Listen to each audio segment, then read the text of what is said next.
नमस्कार, आप सबका स्वागत है हमारे चैनल नेक्स्ट 9 न्यूज़ पर। मेरा नाम है दीपक गुप्ता। राजस्थान की सियासी सत्ता सचिन पायलट को लेकर गरमा चुकी है। क्योंकि सचिन पायलट को अशोक गहलोत ने गद्दार कहा, वो भी सबके सामने।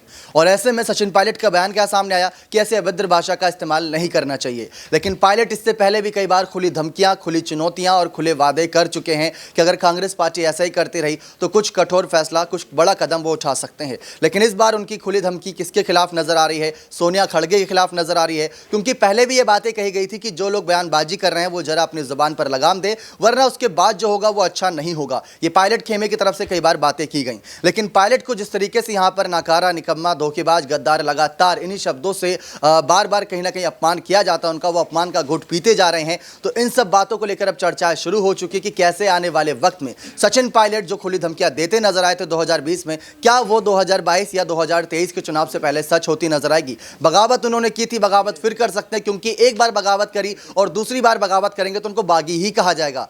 जिस तरीके से बातें सामने आ रही। अबरार सर हमारे साथ मौजूद हैं, उनसे जानने की कोशिश करते हैं कि पायलट ने जो 2020 में खुली धमकियां, खुले एक चुनौती दी थी कि सरकार अल्पमत में है, सरकार गिर चुकी है, इन सब को आप किस तरीके से देखते हैं?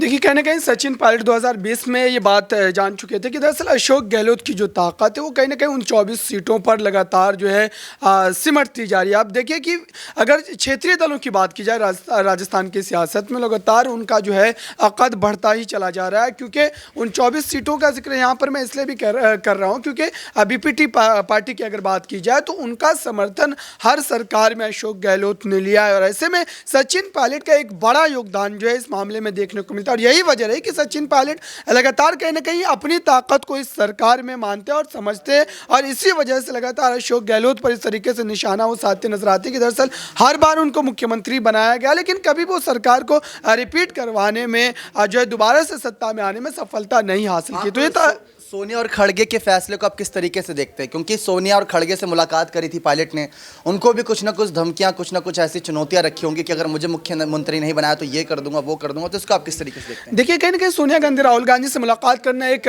बड़ी मजबूरी के तहत हुआ था। क्योंकि जिस तरीके की स्थिति राजस्थान की सियासत में पैदा हो गई थी, इसको लेकर के हाईकमान के सामने जाना ही था सचिन पायलट को। लेकिन आप बड़ी बात समझिए कि इस पूरे मामले को लेकर के उस तरीके से कभी भी सचिन पायलट ने शब्दों की मर्यादा को पार नहीं किया। और यही वजह रही कि अभी तक भी पार्टी हाईकमान पूरी तरीके से उन पर जो है निर्भर है और कहीं ना कहीं उनको तरह तरह की जिम्मेदारियां देता है, चाहे वो हिमाचल प्रदेश के चुनाव हो, चाहे और जगहों के चुनाव हो। लेकिन अभी आप देखिए कि अशोक गहलोत के उस बड़े बयान के बाद जिस तरीके से उन्होंने अपने शब्दावली का इस्तेमाल किया है, गद्दार कहा है, इन तमाम बातों को लेकर के अब कांग्रेस पार्टी को यह तय करना होगा कि दरअसल राजस्थान की कमान अब किनके हाथों में जाएगी। क्या अशोक गहलोत के हाथ में, या अशोक गहलोत के हाथ में जाती भी है तो क्या सत्ता में वापसी की जो एक उम्मीद है कांग्रेस पार्टी को वो संभव लग रही है? क्योंकि जनता लगातार अशोक गहलोत के खिलाफ। जी, बहुत बहुत शुक्रिया तमाम जानकारी देने के लिए। लेकिन इस समय सत्ता का सियासी खेल जारी है, पायलट लगातार अपमान का घूंट पी रहे हैं। ये कड़वी हकीकत है कि सचिन पायलट ने पिछले 2 सालों में 100 से ज्यादा रैलियां करी,